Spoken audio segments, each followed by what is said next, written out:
Y sobre las repatriaciones le comento que 120 migrantes originarios de Haití que formaban parte de las caravanas que intentaban llegar a Estados Unidos por Texas fueron retenidos el lunes pasado por el Instituto Nacional de Migración y posteriormente llevados a Piedras Negras, Coahuila, desde donde fueron trasladados en avión a la Ciudad de México para concentrar un grupo mayor y enviarlos de regreso a su país. Y aquí en la capital son ya cerca de 500 migrantes haitianos los que han acudido en los últimos días a la oficina de la Comisión Mexicana de Ayuda a Refugiados con la finalidad de solicitar la condición de refugio aquí en la Ciudad de México. Y es que muchos migrantes, acompañados por su familia, desean evitar mayores riesgos en su trayecto a los Estados Unidos o ser deportados a su país en caso de que los capturen. Por ello, ven en México una opción para quedarse. Y es que recordará usted que las caravanas migrantes que llegaron a la ciudad hace 3 años pues fueron bien recibidas y atendidas tanto por autoridades como por ciudadanos que solidariamente incluso donaron alimentos, ropa y objetos de utilidad, enfatizando con ello que aquí somos solidarios. También le comento que cifras oficiales de solicitudes de refugio en México revelan que de enero a agosto de este año las peticiones de haitianos equivalen al 56% de las promovidas entre 2013 y 2020, y justo para hablarnos de toda esta situación que acontece, el panorama del por qué y cómo se está dando este fenómeno migratorio, damos la bienvenida a Leticia Calderón, investigadora del Instituto Mora. Leticia, pues qué gusto saludarte, ¿cómo estás? Muy buenas noches. Aquí encantada de platicar con ustedes y poder hablar justamente de este tema, porque creo que hay que dar un poco antecedentes, contexto, y que la gente esté preparada, porque como yo lo decía hace rato, no hay crisis migratoria. Eso. Hay un proceso migratorio que nos toca transitar ahora. Hemos seguido la noticia en Tapachula, sabemos que se ha desbordado de alguna manera por la cantidad de gente, vimos las imágenes en Texas. Bueno, pues el tránsito somos nosotros, la Ciudad de México. Oye, Leticia, dices que no hay crisis migratoria, crisis si no se atendiera, si no hubiera respuesta, y que, bueno, pues la migración es un fenómeno que no se detiene. ¿Se está atendiendo de manera adecuada, de acuerdo a las posibilidades de nuestra nación? ¿Tú cómo ves? Y háblanos un poquito precisamente sobre el contexto.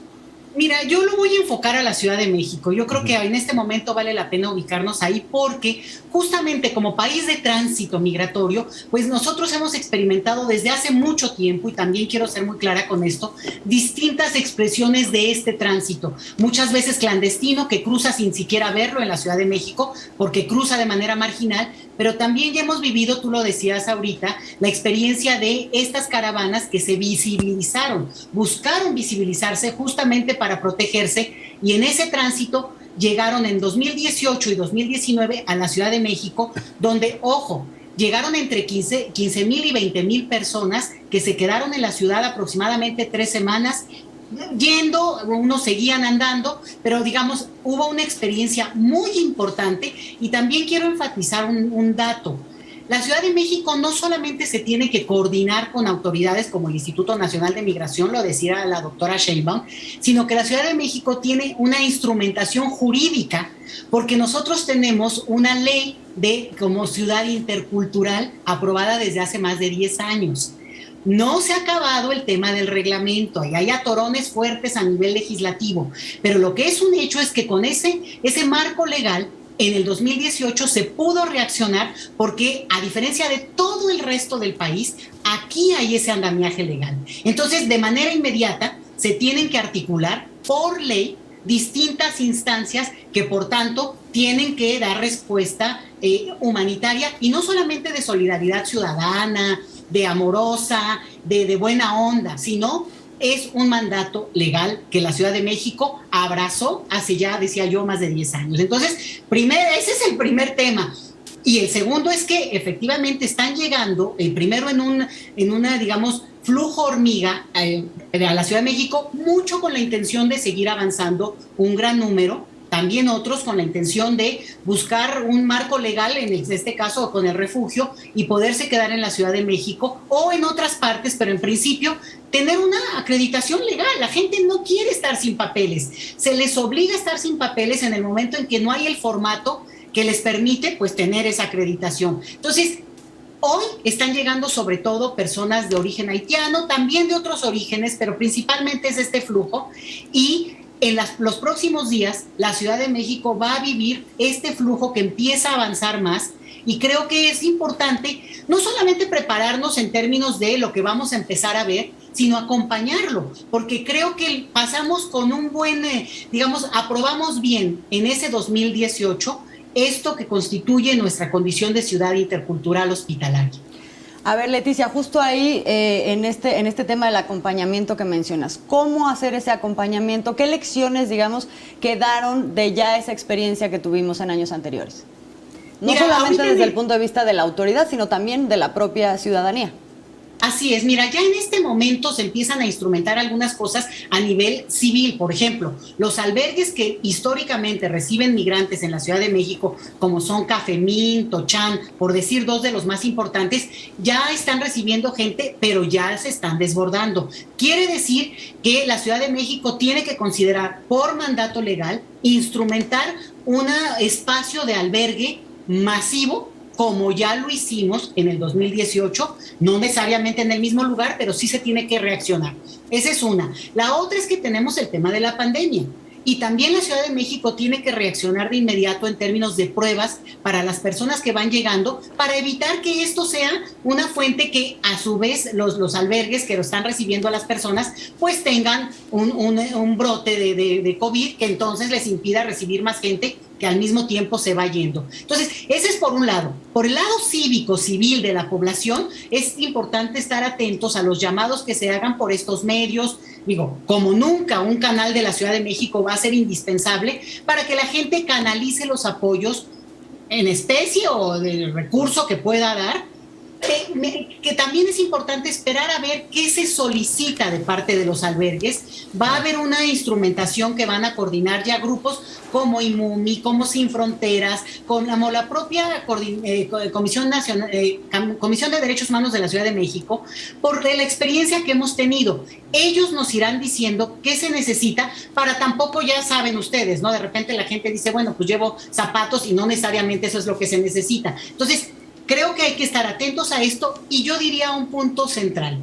Si no pueden ayudar, si no tienen esa disposición, si no está en su corazón o en su principio moral, bueno, simplemente entendamos que es parte de una situación, parte de una realidad internacional y los que sepan francés, váyanse preparando porque aunque el creole no es francés, ayuda mucho que alguien oiga un poquito algo que se parece a su propio idioma. Entonces, ser amistosos, ser amorosos y si alguien puede ayudar un poco más, hacerlo. Creo que sería el primer llamado previo a lo que puede constituir un flujo importante que hay que tener claro que ha ocurrido ya antes y no será la última vez como con las pandemias, ¿eh? Claro. Sabemos muy bien que esto seguirá ocurriendo.